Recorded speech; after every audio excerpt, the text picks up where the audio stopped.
पिछले एपिसोड में हम लोग यहाँ तक पढ़े थे आउट विथ माई आर्म तक, और इससे आगे आज हम लोग आरंभ करते हैं सेशन को। तो देखें, and trash with my legs, यहाँ से देख लेते हैं पूरा एक सेंटेंस ही। यहाँ से देखें ज़्यादा प्रॉपर रहेगा, वाक्य भी हमारा सटीक बैठेगा। I would lie flat on the water. I में वुड लाई लेट जाऊँगा, लाई मीन्स लेट जाऊँगा, फ्लैट मीन्स सीधे, flat means on the water पानी के ऊपर, सतह पर। मैं उसके बाद पानी की सतह पर लेट जाऊंगा, strike out with my arms and trash my legs, और फिर अपने हाथों और पैरों से पानी को थ्रैश करते हुए, काटते हुए इसमें, और पैरों को चलाते हुए आगे बढ़ जाऊंगा। Trash with my legs with my arms, पानी को किससे थ्रैश करते हुए? अपनी भुजाओं से और अपने पैरों से काटते हुए हम आगे बढ़ेंगे। देन मीन्स फिर या तब, I would get the edge of the pool, और तब हम इस प्रकार से तालाब के एज पर पहुंच जाएंगे। एज मीन्स क्या होता है? किनारा। Edge of the pool means तालाब के किनारे पर, और ऐसा करते हुए पानी को काटते हुए हम इस प्रकार से तालाब के किनारे तक पहुंच जाऊंगा। एंड बी सेफ, और क्या हो जाऊंगा? सुरक्षित बच जाऊंगा। ऐसा उन्होंने कहा था, ऐसा उन्होंने सोचा था, ऐसा प्लान बनाया था। आगे देखें, आई वेंट डाउन, लेकिन ऐसा नहीं हुआ। जैसा उन्होंने सोचा था वैसा नहीं हुआ, उसके विरुद्ध हुआ। आई बेंट डाउन, आई मीन्स मैं, बेंट डाउन का मतलब नीचे जाने लगा। डाउन इंडलेसली, इंडलेसली मीन्स होता है अनंत रूप से, इंडलेसली मीन्स अब मैं अनंत रूप से नीचे जाने लगा, मीन्स लगातार नीचे ही मैं जाने लगा। I opened my eyes, I means मैंने, ओपन मीन्स खोला, माई आइज मीन्स अपनी आँखों को, मैंने अपनी आँखों को खोला। Nothing but water, nothing but water का मतलब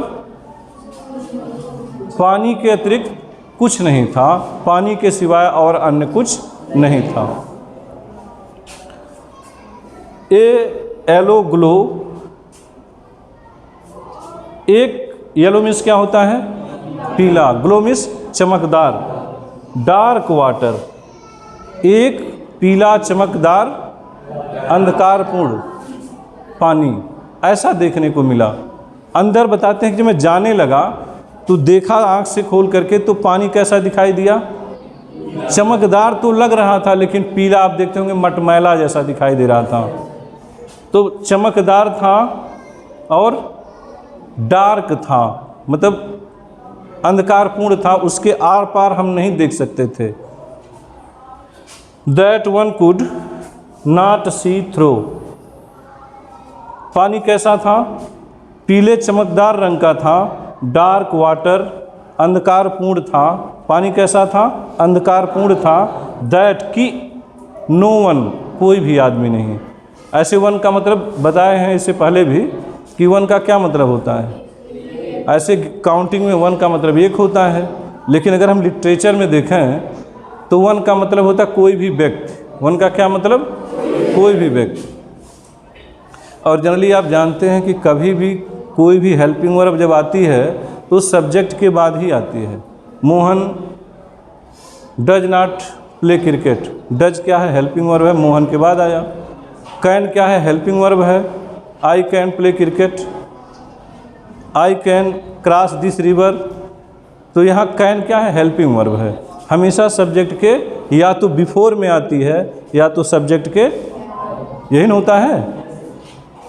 तो यहाँ वन कुड, देखिए हेल्पिंग वर्ब है। वन कुड, कोई भी आदमी, कोई भी व्यक्ति, नॉट सी, नहीं देख सकता था, थ्रू, थ्रू मीन्स से हो करके, किससे हो करके, पानी की जो परत थी उससे हो करके आर पार कोई देख। इनके कहने का तात्पर्य यह है कि जब मैं नीचे जाने लगा तो आँख मेरी खुली तो मैं देखा कि गहरा पीला चमकदार पानी, और जिस पानी से आर पार नहीं देखा जा सकता था, कोई भी देख नहीं सकता था।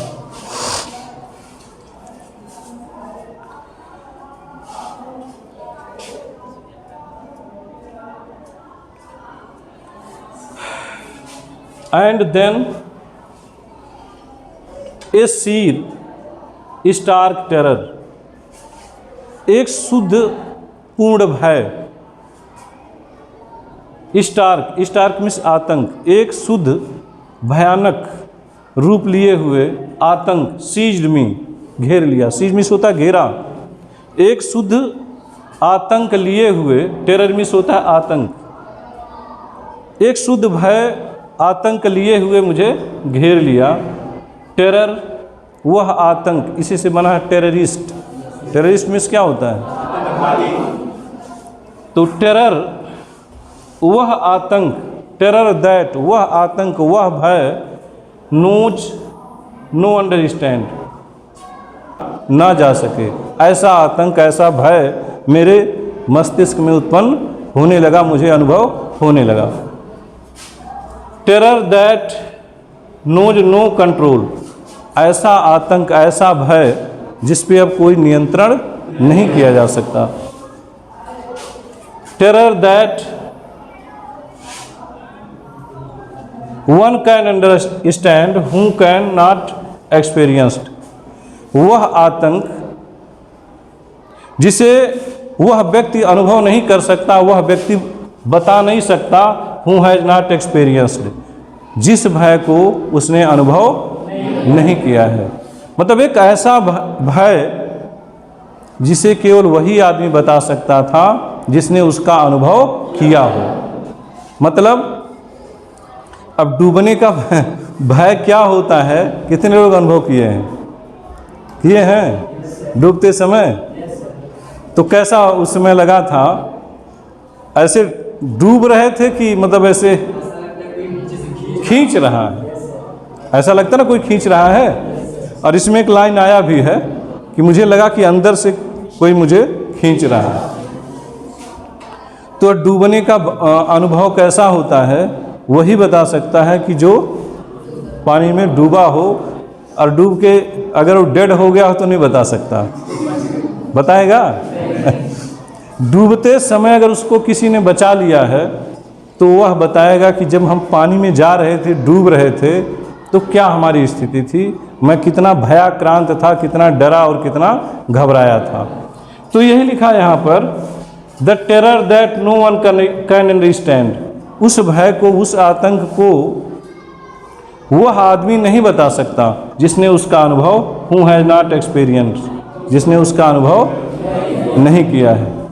अभी आप बिजली का करंट लगता है, जिसको नहीं लगा है उससे पूछिए बिजली का करंट कैसे लगता है, कैसा अनुभव होता है, वो क्या बताएगा? नहीं बता पाएगा। लेकिन जिसको लगा है उससे पूछिए, वो बताएगा अपना। किसी को लगा है? कितने लोगों को लगा है? चलिए पहले आप बताइए क्या क्रियाकलाप होती है बिजली जब आपको लगती है तो कैसा अनुभव करते हैं? शुरू में झटका लगता है। हाँ, झटका लगता है, सही बता रहे हैं। इसके बाद दूर जाता है। हैं? दूर भेजता है। अच्छा, चलिए ज़्यादा देर रहे थे कि मतलब? हाँ, देखिए सही बता रहे हैं आप। स्टार्टिंग का तो 2 बार हमको भी फील हुआ है। जब आपके बॉडी से वो वायर कनेक्ट होता है तो एक झंझनाहट सी होती है, आप झंझना जाते हैं। लेकिन वही वायर अगर कनेक्ट आपकी बॉडी से कुछ ज़्यादा देर तक रह रहा है, यानी आपकी बॉडी से टच होने के बाद वो डिस्कनेक्ट हट नहीं रहा है, तो एक अलग आपकी बॉडी में एक्टिविटीज़ होने लगती है। कुछ लोग बताते हैं, या जैसा टीवी टेलीविज़न के माध्यम से हम देखते हैं, करंट लगते हुए व्यक्ति का शरीर इस तरह से कांपता है, ऐसा दिखाया जाता है, जैसा आप लोग देखे भी होंगे। तो ये चीज़ें होती हैं। तो जिसने उसका अनुभव किया है वो बता सकता है। वही चीज़ यहाँ पर भी है कि जो भय डूबने में होता है उसको वही आदमी बता सकता है जो कभी पानी में डूब रहा हो और डूबने के पश्चात कोई बचा लिया हो या किसी के द्वारा उसे बचाया गया हो। क्लियर? एक्सपीरियंस्ड इट लिखा है, मतलब वही बता सकता है जिसने उसका अनुभव किया है, लेकिन जिसने अनुभव नहीं किया हुआ उसे बता नहीं सकता। I was shrinking under water. I means में, वाज था कॉन्टिन्यूअस में है। कौन सा कॉन्टिन्यूअस है? Past continuous. I was shrinking, मैं चीख रहा था। श्रिंकिंग मीन्स चीखना, चिल्लाना। अंडर वाटर, पानी के अंदर। मैं पानी के अंदर चीख रहा था, चिल्ला रहा था। अब यानी उसमें लिखा गया, मेंशन नहीं है कि क्या कह रहा था, लेकिन यही कह रहे होंगे बचाओ बचाओ। यही निकला होगा, यही निकला होगा। तो मैं पानी के अंदर क्या कर रहा था? चीख रहा था। I was paralysed under water. Paralysed, आप कल भी मैं बताया था क्या होता पैरालाइज मीन्स? लकवा मार देना, संज्ञा शून्य हो जाना, मतलब कोई अनुभव शरीर पर क्या हो रहा, कोई प्रतिक्रिया का हमें ज्ञान न होना। I was paralyse under water, मैं पानी के अंदर कैसा हो गया था? पैरालाइज, लकवा ग्रस्त, संज्ञा शून्य हो गया था, मुझे कुछ अब पता नहीं चल रहा था। स्टिफ एंड रिजिड, सख्त हो गया था। रिजिड, कठोर सा हो गया था मेरा शरीर, मानो जैसे उसमें अब तनाव हो गया हो, बॉडी एकदम टाइट हो गई थी। विथ फियर, किससे? भय से।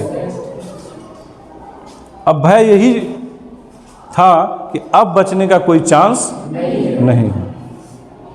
Even the screams in my throats were frozen.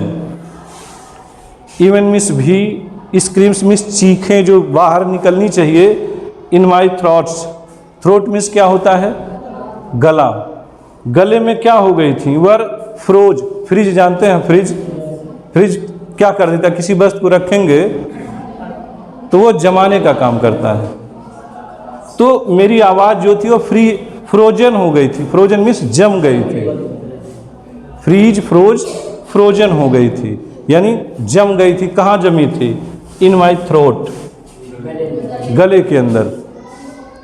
मतलब मेरे गले से बाहर मेरी चीख नहीं जा रही थी। गले से बाहर चीख कभी कभी नहीं जाती है। कब नहीं जाती है बताएं? जब आप रात में स्वप्न देखते हैं और स्वप्न में देखते हैं कोई भयानक स्वप्न, और भयानक स्वप्न में क्या होता है कि कोई आदमी, कोई आपका दुश्मन या कोई आपके ऐसे लोग जो आपसे अच्छा संबंध नहीं रखते, वो चाकू लेके आपको दौड़ा रहे हैं, आपको काटने के लिए दौड़ा रहे हैं, और अब वो एकदम उतारू हैं कि अब आपको मार देंगे और आप बचने वाले नहीं हैं। उस स्थिति में आप चीखते हैं, चिल्लाते हैं, भागते हैं इधर उधर, लेकिन आपकी जो आवाज़ होती है, जो साउंड होता है, वह बाहर तक पहुंच नहीं पाता है। उस स्वप्न में भी आप चिल्लाते हैं लेकिन आवाज़ नहीं निकलती। तो उसी प्रकार से इनकी जो चीख थी वो कहाँ जम गई थी? इनके गले के अंदर, मानो जैसे वो बाहर निकल नहीं रही थी। क्लियर हो गया इतना बच्चों? आगे देखें। Only my head, sorry heart, only my heart and the pounding in my head. अब केवल मेरा जो हृदय था वह धड़क रहा था। हार्ट, हार्ट मीन्स हृदय, ओनली मीन्स केवल। अब मेरा केवल हृदय धड़क रहा था, उसमें गति केवल हो रही थी। और अब सोचते होंगे हृदय तो चलबे करेगा, हृदय के साथ साथ हमारे सारे जो भी आर्गन्स हैं बॉडी को, वो भी एक्टिविटीज़ करते हैं हमेशा। इसमें सारे आर्गन्स आपके, जैसे मान लीजिए हैंड नहीं कर रहा, फीट नहीं कर रहा, माइंड आपका वर्क कर रहा है, आइज आपकी हैं ये भी कार्य कर रही हैं, ईयर है वो भी कार्य कर रहा है। तो हमेशा हमारे बॉडी के जितने आर्गन्स होते हैं, हार्ट के एक्सेप्ट इसके अलावा भी कार्य करते हैं। लेकिन यहाँ क्या है? Only heart. अब केवल हृदय ही गति कर रहा था, चल रहा था। And pounding in my head, और ऐसा अनुभव हो रहा था मानो जैसे मेरा हृदय जो है अब कहाँ धड़क रहा हो, कहाँ चल रहा हो, मेरे दिमाग में वहाँ पहुँच गया हो, ऐसा अनुभव हो रहा था। Said that I was still alive, और हेड कह रहा हो, हेड क्या कह रहा हो, कह रहा हो कि आई वॉज स्टिल अलाइव, कि मैं अभी भी जीवित हूँ, मैं मरा नहीं हूँ। ऐसा आभास मुझसे कहाँ से हो रहा था, मेरे सर के द्वारा मुझे पता चल रहा था कि मैं अभी भी जीवित हूँ, मरा नहीं हूँ। आगे देखें। And then in the midst of the terror came a touch of reason.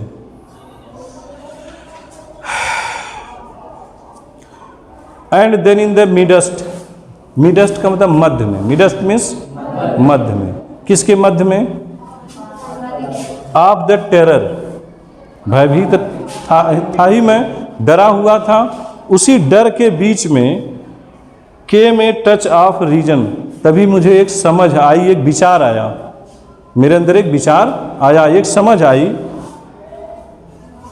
Touch of reason का मतलब, रीजन मीन्स होता है तर्क, रीजन मीन्स क्या होता है, तर्क करना किसी चीज़ के बारे में। तभी क्या हुआ कि एक समझ आई या एक विचार आया या एक तर्क सूझा, क्या, I must remember to jump when I hit the bottom, कि हमें अवश्य याद रखना चाहिए। आई मिस मुझे, मस्ट मिस अवश्य चाहिए, रिमेंबर मिस याद, क्या याद रखना चाहिए, टू जंप कूदना, छलांग लगाना, कहाँ, आई हिट द बॉटम, कि जैसे ही मैं बॉटम को स्पर्श करूं, मेरे पैर उस बॉटम को छुएं और उसी वक्त हम क्या करें, नीचे एक फोर्स लगाएं और ऊपर की तरफ आएं। ऐसा मुझे अवश्य ही याद रखना चाहिए और ऐसा हमें करना चाहिए जैसे ही हमारे पैर बॉटम को टच करें, स्पर्श करें। At last I felt the tyres under me, at last यहाँ पर है, एट लास्ट अंततः या अंत में, एट लास्ट मीन्स क्या होता है, अंत में, आई फेल्ट मैंने अनुभव किया, द टायल्स नीचे बॉटम में लगे हुए टायल्स को, टायल्स अंडर मी, यानी अपने नीचे जो तालाब में टायल्स लगे हुए थे उनको मैंने अनुभव किया कि वहाँ पर अब मेरा पैर पहुँच चुका है। फेल्ट द टायर्स अंडर मी,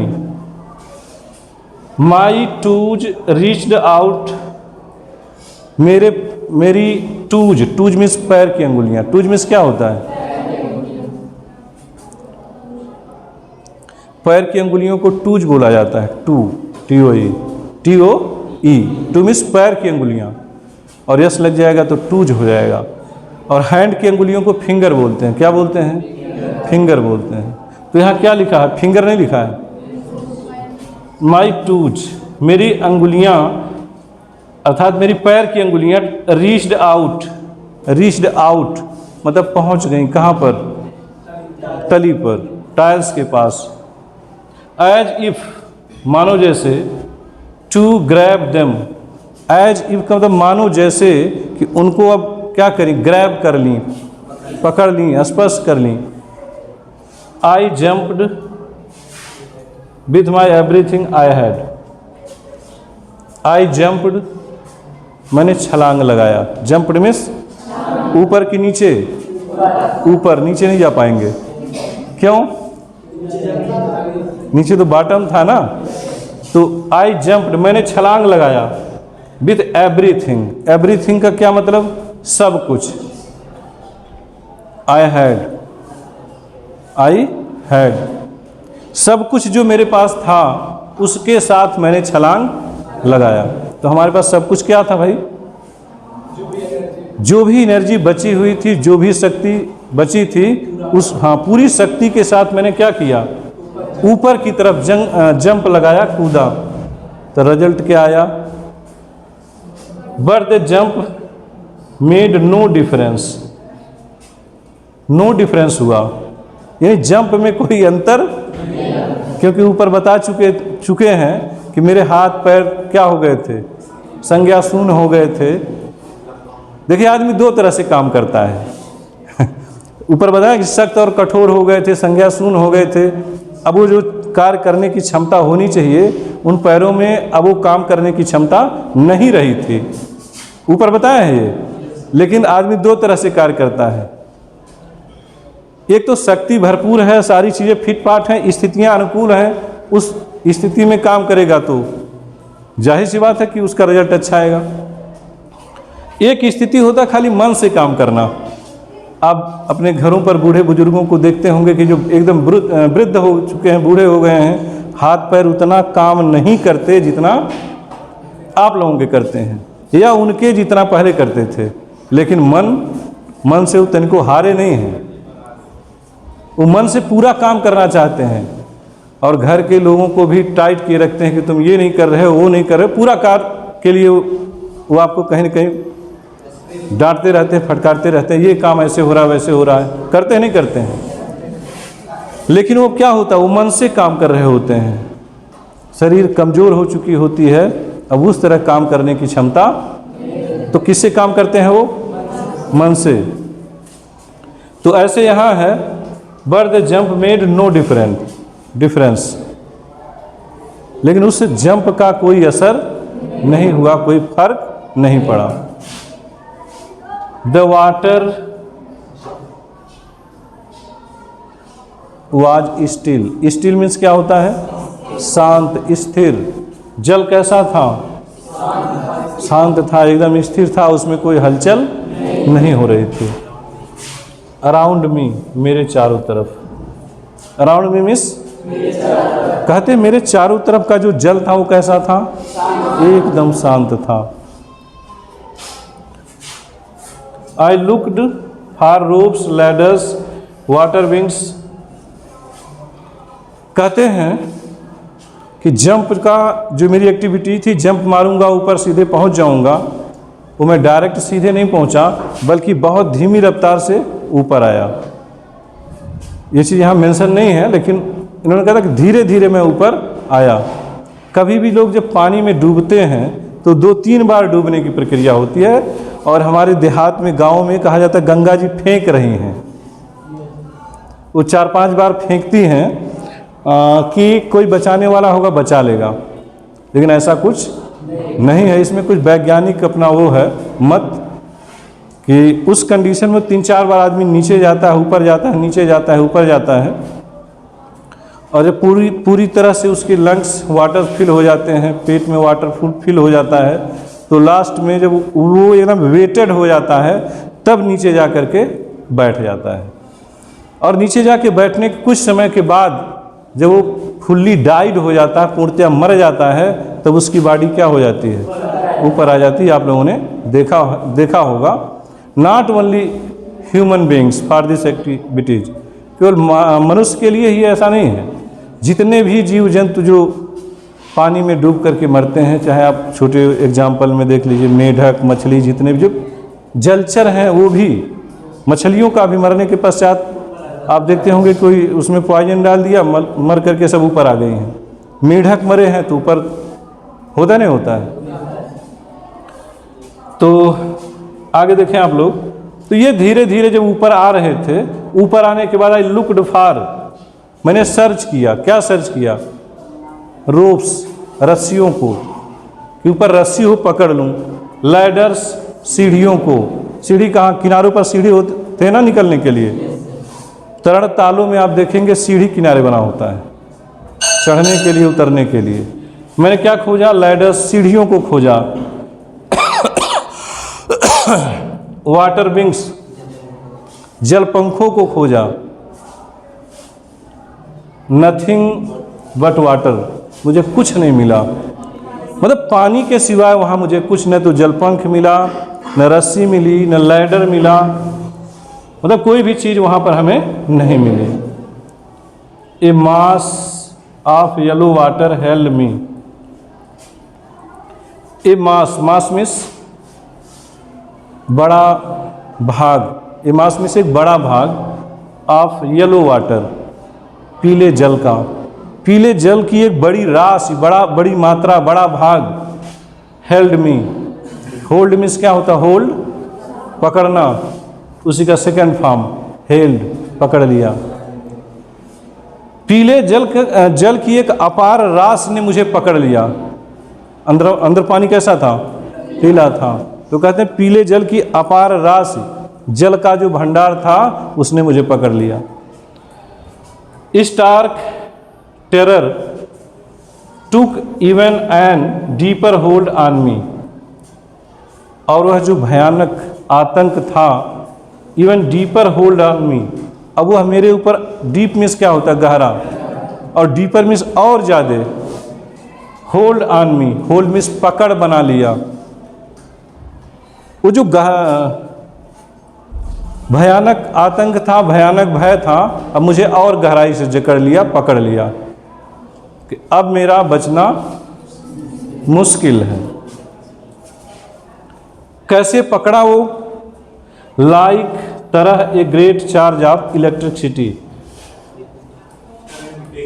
जैसे विद्युत का कोई बड़ा सा एक चार्ज हो और पकड़ ले आप, उससे निकल ना पा रहे हों, इस तरह से पानी के उस विशाल राशि ने मुझे पकड़ लिया। तो यहीं पर आज का टॉपिक समाप्त होता है बच्चों। इस लेसन का शेष अंश हम कल अध्ययन करेंगे। धन्यवाद।